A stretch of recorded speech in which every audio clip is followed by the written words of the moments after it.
Accelerator. DJ! Jesus is your DJ. Hello! Jesus is your DJ.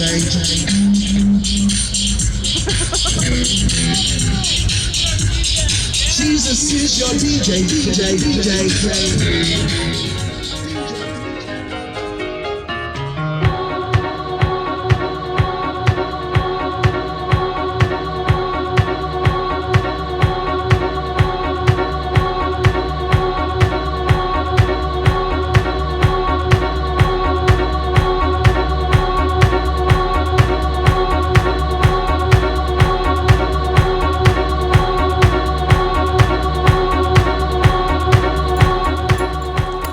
How you doing?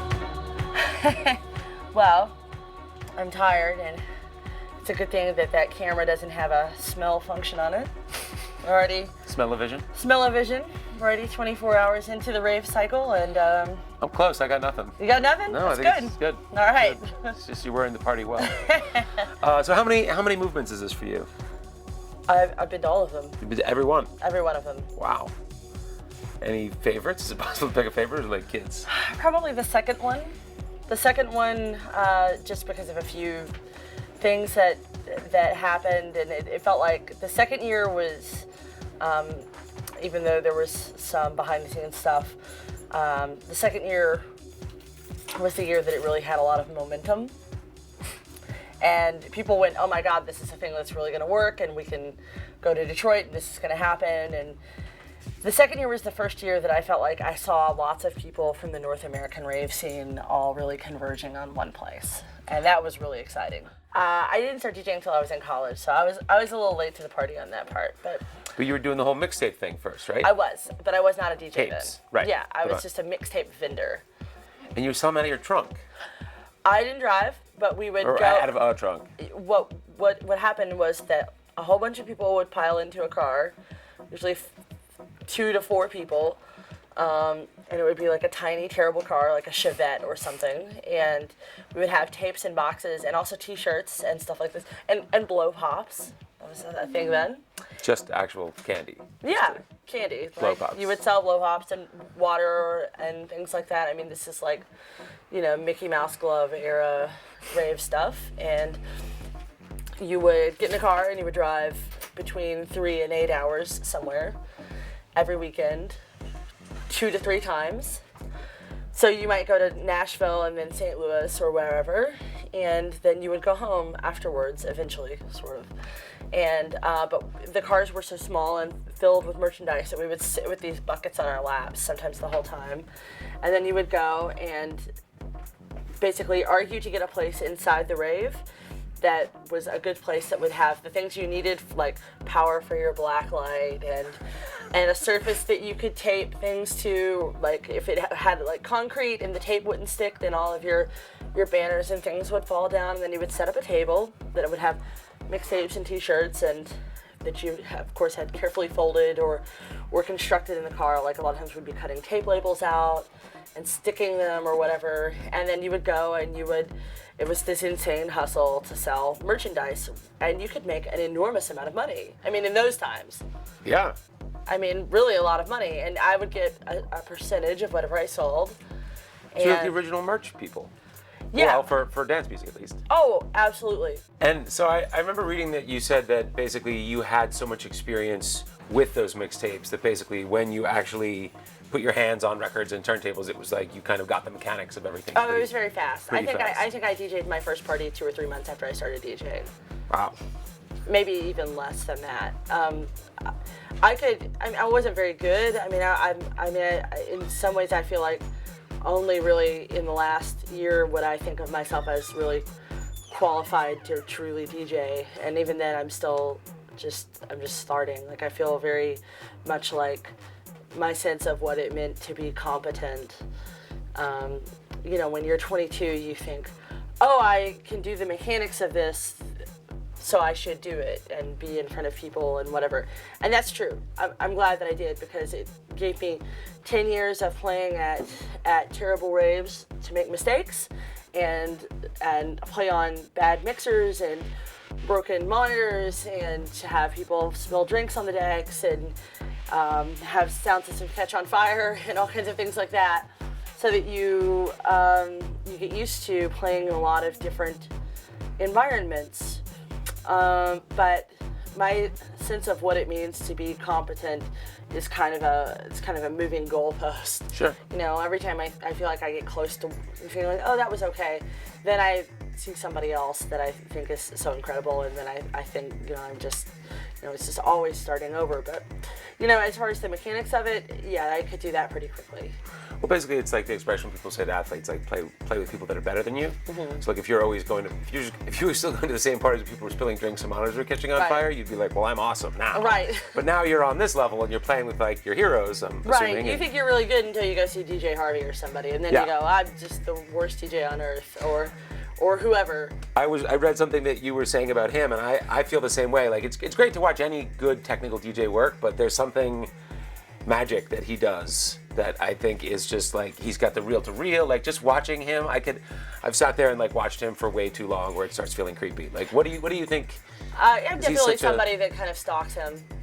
I don't know him at all. No, but what do you think? I mean, just in how he does, like, what's behind? I think the really magical thing about Harvey is that he's never done either. I mean, just when you think you know what he's gonna do, he comes out and he's like, yo, I dropped this Balearic rock mix. And you're like, okay, this is the most amazing thing in the world. And he's always kind of finding or maybe emphasizing a different set of musics than I saw him thinking about or working with last time. And that to me is really exciting. You know, that's what we're supposed to do. And I as a person that can kind of get stuck in little ideas that I'm fixated on or whatever, those people that push through that and really go into new spaces on a regular basis are so inspirational to me. And of course, he's so technically good. You know? He was one of the first people I ever saw really competently mixing disco and not relying on edits. And I was like, oh, I want to know how to do that. I want to see that. And then I saw some other people do it and started the process of figuring that out. But even then, you know, I mean, that whole set of techniques, I just really have put my toe in the water in the last 2 years. Yeah, I was gonna say, did you find production as easy to jump into as you did with DJing, or was that a harder road? No, there has never been a less natural producer in some ways. I really do not have a strong technical skill set from which to draw.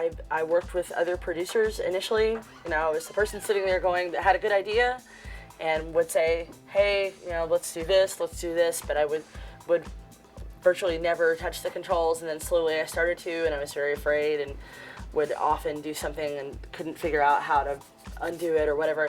Now I work completely alone. I don't work with anybody, but that process was not as natural to me. The knowing what I wanted was that part is easy, and maybe that is a good thing because I don't struggle with that. But knowing how to make it sound the way that I imagine it is still incredibly difficult for me most of the time. And then every once in a while it's incredibly easy and I feel like this is great. But it never lasts. And the next time I sit in the studio, it's as if have never been there before. This has been the year that I got to go all of the places that were kind of imaginary places in my mind, and I think any DJ that says that they don't imagine what Robert Johnson is like or Panorama Bar or whatever when you're sitting at home not getting booked is, you know, that's you think about that and they become these sort of fantasy locations in your brain, and I mean I certainly thought of all of those places and what it would be like to go there. And you know, before we got married, my husband, for his 40th birthday, his mom asked him what he wanted to do, and he said, I want to go clubbing in Europe. And I like this guy. I do too. He's good. But he was special. And so we had just started dating, and I remember him messaging me from the dance floor at Panorama and saying, I'm in this place, and I know this sounds crazy, but someday you're gonna come here and DJ. And I was like, and he's not really like that. He's sort of a grim Ukrainian. I mean, so for him just to have a lot of like real hopeful, dream-oriented statements is pretty unusual. And I was like, yeah, Vadim, you know, sure, you've clearly been drinking, you know. He's like, no, this place, you're gonna love it. It was made for you. I'm telling you, I don't know how it's gonna work out, but someday you're gonna come here. And then just right after that, this woman emailed me out of the blue and said, hey, do you ever go to Europe? And I said no, because I don't know what I'm doing. And I'm not professional at this at all. I wasn't touring at all. I wasn't even booked in Chicago at this point. I mean, I was a complete failure. But great. he goes with me all over the place. That's awesome. Yeah, no, I mean, it's not every time, but, you know, at least once a season, we go and take a week or whatever. That's awesome. He's here now. Awesome. Yeah, so... Yeah, he came to the party last night and then left me when I was done and went and saw Shifted. So, yeah, we've been having fun, kind of exploring clubs. Well, I'm sure he must love. I mean, however he called that back then, however many years ago that was, being like, you're gonna play here one day. You're like, whatever. Oh well, we now went you're back. there. We went back on our honeymoon. I DJ'd on our honeymoon. You DJ'd there where he. Oh my God, that's awesome. It was great. That's amazing. It was super good. Yeah. Wow. Yeah, we've been together. I think we've gone four times now. That's to amazing. Panorama. So yeah, it's been great, and they're such an amazing crew, and so it's. What's your favorite place to play over there? Panorama. or other places in the building. I really love to play also in the laboratory in Berghain. Do you know what that is? I don't know I know Berghain. I don't know the laboratory though. The laboratory is the men's only section. Oh, okay. And it's a section specifically for gay men, and that's where the dark rooms and stuff are. The F room. Yeah, it's good though. It's amazing. Great crowd, the best people, wonderful. I played there on New Year's, and then I played there for Snacks, which is kind of one of their big holiday parties that they have every year, which is kind of a leather weekend, especially. And during Snacks weekend, Berghain and the laboratory are men only, and women and men can enter into Panorama Bar through a separate entrance, but Snacks is... Wow. Yeah, so it's like many, many, many men. Do they have any women-only parties like that at those places or anywhere else? There are women-only parties. I have heard of this. I have not been to one yet. I would love to go. So I was gonna say, I know that's... I would be so thrilled. There are less women, in dance music in general, but it's changing. It's changing quickly, and so I would be in heaven. But I like stuff like Snacks too, because those are spaces that are really special where people feel really free. And I think as much as anything, one of the great joys of DJing is to be around, or for me personally, is to be around people who are really, really pursuing joy and whatever that means for them. Yeah. And so, especially those kinds of spaces, people are at their truest, and they're the most like themselves. I actually think that's something, the last time I saw you in New York, that was something that you bring to it, is that there is no fake, you're playing amazing music, but you are having maybe the best time of anyone there, like jumping around, and I mean, it's awesome. It's awesome to watch, because I feel like there's a lot of people just have the whole fake, bullshit fist pump thing, but you are just you're throwing yourself around, you're so into everything that you're playing, and you're going all over the map, and I think it's the enthusiasm is kind of infectious. I hope so, because I'm not super in control of it. The enthusiasm of the music? The enthusiasm, probably the music too, but... But that's good, because you're feeling free, and you're just exactly what you described. I don't know when that started happening. I think when I stopped being nervous, I became a little bit more like I was when I was just a dancer, in front of a speaker. Yeah. A speaker. Spilling drinks on other people's turntables. Right, exactly. I did. I think part of it, though, is just a way to relax, too, because sometimes when you're nervous and you're DJing, you can be kind of really like this. And I have become really aware in the last few years of how much your own energy affects the people around you. And when you go into a party and you're in a bad mood or whatever, it can really leak onto other people, and so a lot of your job is to just not be an asshole, and to come in a good mood, and to bring a good energy and spirit with everybody, and maybe it'll change the way that other people feel. And that's something that I have really been thinking a lot about, because I used to be a very nervous DJ in olden times. Well, you're not anymore, so No. you're doing what you're... Not so much. Practicing what you preach. Yeah. Anyway, thanks for talking to us. Thank you so much for having me. You're welcome. Looking Yeah. forward to seeing you tonight. Yeah, should be Or fun. tomorrow morning. Thanks, Irma. Bye, Irma.